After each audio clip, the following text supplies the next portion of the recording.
Olá, irmãos, a paz de Deus no coração de cada um de vocês. A partir de hoje nós iremos fazer um comentário da liturgia diária, do Evangelho diário, para que vocês possam meditar no coração de vocês diante desse momento tão difícil que nós estamos passando com essa pandemia do coronavírus. Então, do Evangelho de João, que é o Evangelho de hoje. Naquele tempo, Jesus partiu da Samaria para a Galileia. O próprio Jesus tinha declarado que um profeta não é honrado na sua própria pátria. Quando então chegou a Galileia, os galileus receberam-no bem, porém tinham visto tudo o que Jesus havia feito em Jerusalém durante a festa, pois também eles tinham ido à festa. Assim Jesus voltou para Caná da Galileia, onde havia transformado a água em vinho. Havia em Cafarnaum um funcionário do rei que tinha um filho doente. Ouviu dizer que Jesus tinha vindo da Judeia para a Galileia. Ele saiu ao seu encontro e pediu-lhe que fosse a Cafarnaum curar seu filho, que estava morrendo.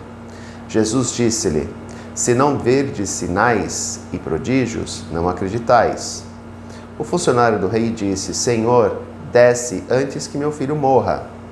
Jesus lhe disse: "Podes ir, teu filho está vivo." O homem acreditou na palavra de Jesus e foi embora.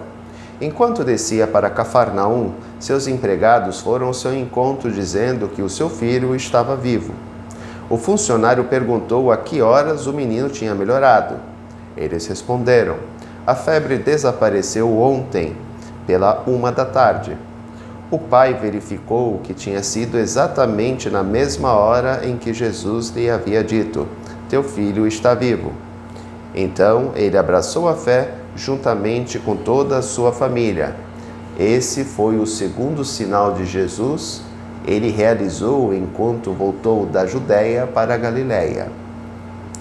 O texto de hoje nos leva a uma reflexão muito importante, de ficarmos pedindo sinais a Jesus.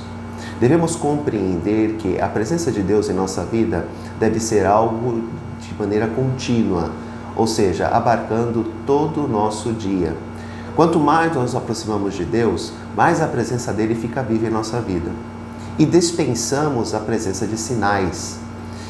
Devemos entender que a relação com Jesus não pode ser uma relação mercantil, uma relação de compra e venda. Quando eu preciso de Jesus, eu vou lá e peço sinais para ele. Não, a relação com Deus ela deve ser sempre uma relação de amor, uma relação entre amigos, uma relação onde eu posso realmente sentir a presença dele na minha vida.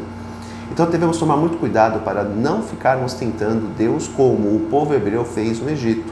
Lembremos do episódio de Massa e de Meriba. O Senhor está no meio de nós ou não? Devemos entender e aceitar a vontade de Deus em nossa vida.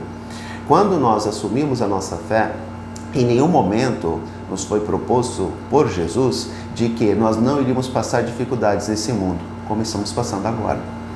Então entender que a presença de Deus é algo real na nossa vida e que nós não precisamos ficar pedindo sinais para Ele a toda hora, porque senão corremos o mesmo risco de fazer aquilo que o povo hebreu fez no deserto, de ficar tentando o Senhor, de ficar exigindo sinais na nossa vida. Ou cremos na presença de Deus ou não. Portanto, temos que tomar muito cuidado com isso, com essa conduta de ficar tentando o Senhor e exigindo sinais a Ele a toda hora. Temos que ter fé em Deus. Este momento é o momento de unirmos a nossa fé, e nesse Deus misericordioso, nesse Deus amoroso, que está sempre atento às nossas necessidades, e ao mesmo tempo seguir aquilo que nos fala a ciência. Ou seja, fazer um casamento entre fé e razão. Aquilo que o Papa João Paulo II falou na sua encíclica Fides et Ratio. Devemos entender que ciência e fé devem caminhar juntas. Portanto, é tomar todas as precauções com relação à questão de higiene pessoal, evitar ao máximo sair de casa, fazer aquilo que as autoridades sanitárias estão nos propondo. Tanto que a igreja está fazendo a sua parte, Foi feita uma determinação de que as igrejas deveriam ficar fechadas. Nós estamos fechados, só a secretaria está funcionando. Mas isso em outro vídeo eu vou esclarecer melhor para vocês. Fazer a nossa parte buscando colocar em prática aquilo que a ciência nos propõe para combater esse vírus. E ao mesmo tempo nos lembrando desse Deus de amor e misericórdia, que vai nos ajudar e nos dar força para superar este momento difícil. Que Deus os abençoe e que tenhamos todos um bom dia.